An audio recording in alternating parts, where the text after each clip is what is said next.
जय हिंद दोस्तों।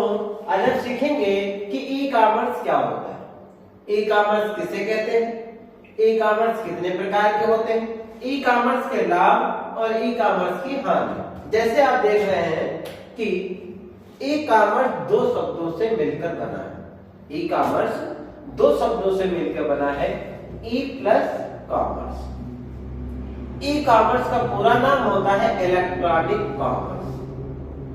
इंटरनेट के माध्यम से वस्तुओं और सेवाओं को खरीदना तथा बेचना ई कॉमर्स कहलाता है।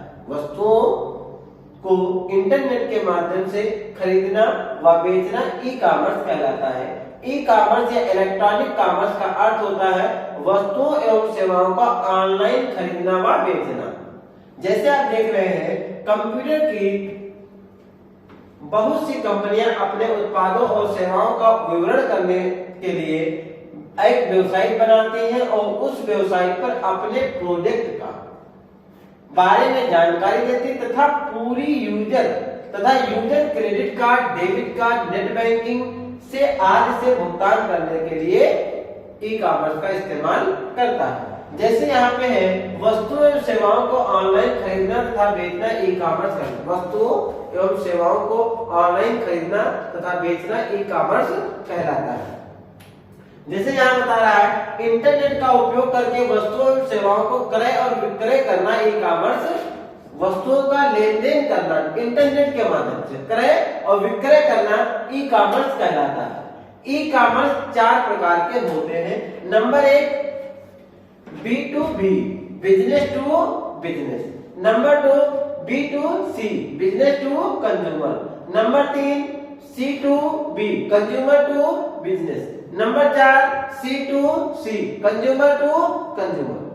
जैसे आप यहाँ पे देख रहे हैं, B2B क्या है? Business to business e commerce में कोई भी कंपनी अपनी वेबसाइट, उत्पादों व सूचनाओं को देकर इंटरनेट के माध्यम से सीधे दूसरी कंपनी को उत्पादों, प्रोडक्ट एवं सेवाओं का, सर्विस का क्रय और विक्रय कराती है। Business to business e commerce वस्तुओं और सेवाओं को क्रय और विक्रय दो कंपनियों के बीच में किया जाता है। जैसे एक हीरो होंडा की कंपनी है और दूसरी MRF की भी कंपनी है। तो hero Honda company MRF company से जो टायर का लेन देन करती है उसे ही हम कहते हैं B2B। हीरो होंडा भी एक कंपनी है, बिजनेस करती है, और MRF कंपनी भी एक बिजनेस करती है। तो क्या करता है, B2B जो आप बिजनेस टू बिजनेस के लिए इस्तेमाल किया जाता है उसे हम कहते हैं B2B। अगला आप देख रहे हैं, B2C क्या है? B2C बिजनेस में कोई भी कंपनी प्रोडक्ट या सर्विस को ऑनलाइन सीधे कंज्यूमर को बेचता है, वह क्या कहलाता है? B2C कहलाता है। ई कॉमर्स में कोई कंपनी अपनी वेबसाइट पर उत्पादों तथा प्रोडक्ट, सेवाओं को, सर्विस की सूचना देकर सीधे ग्राहकों को वेबसाइट देता है। सीधे ग्राहकों तक जो चीज पहुंचाई जाती है उसे कहते हैं B2C। जैसे आप कोई भी शॉपिंग करते हैं, Amazon, फ्लिपकार्ट, किसी भी चीज से अगर आप शॉपिंग करते हैं, वह आपको ठीक कंपनी से आप तक पहुंचाया जाता है, वो बिजनेस टू कंज्यूमर होता है B2C, जो फ्लिपकार्ट, Amazon से आप शॉपिंग करते हैं। C2B है, जब उपभोक्ता कंज्यूमर अपने किसी भी प्रोडक्ट या सर्विस को ऑनलाइन के माध्यम से व्यापार बिजनेस को बेचता है, तो इस प्रकार के बिजनेस को C2B यानी consumer to business e commerce कहते हैं। Consumer to business e commerce, जब कोई उपभोक्ता अपनी चीज कोई बनाता है, उसको कंपनी आकर ले। जैसे क्या है, एक दूध बेचने वाला अगर आपके घर में ज्यादा दूध होने लगे तो आपकी प्रयाग की कंपनी और ज्ञान की कंपनी आने लगती ना, जो दूध खरीदने के लिए, जो कंज्यूमर टू बिजनेस कहलाती है।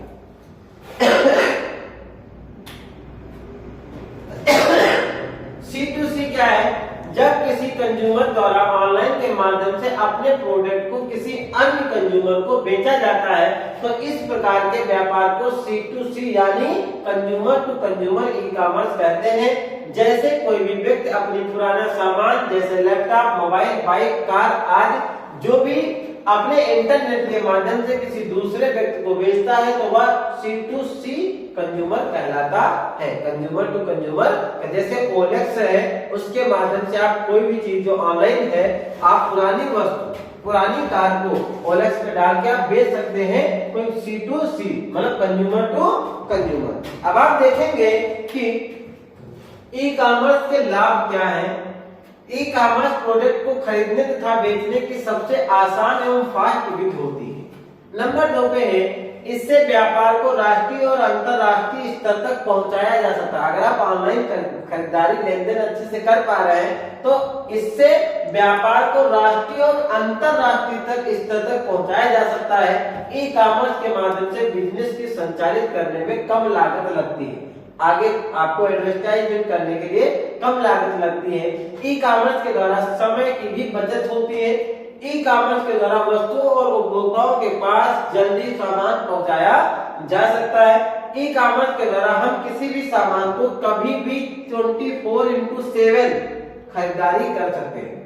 रात से 12 बजे है तब भी आप शॉपिंग कर सकते हैं, मतलब 24 घंटे आप दिन और रात किसी भी समय आप शॉपिंग कर सकते हैं। किसी भी प्रोडक्ट की खरीदारी से पहले प्रोडक्ट का रिव्यू, कमेंट आदि के बारे में, क्वालिटी के बारे में आप जान सकते हैं, जो कि है ई कॉमर्स के लाभ। अब आप देखेंगे ई कॉमर्स के हानि क्या है।